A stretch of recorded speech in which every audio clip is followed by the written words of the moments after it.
Assalamu alaikum. My name is Naeem Abbas. Today I am from Labs Binyameen campus.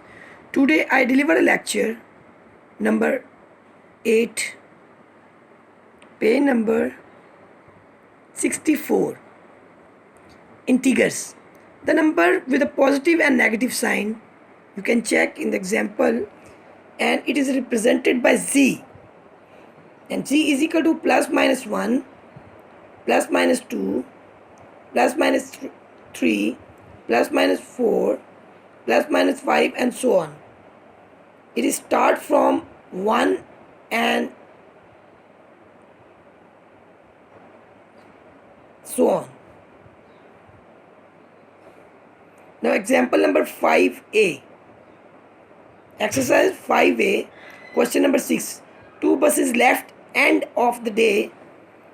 Solution: one bus traveled towards Lahore 170 kilometer, other bus traveled opposite direction 66 kilometer. Find the total distance. Distance between the buses at the end of the day. It means the total distance. Find the total distance.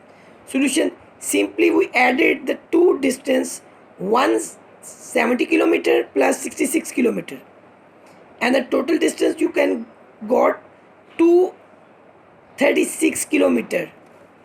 And question number 4, which number is greater? Question number 4, which number is greater? Minus 111, 1 and 111. Both value in negative sign. The greater number is minus 111. Why this number is greater? Because every large number with the negative sign is small.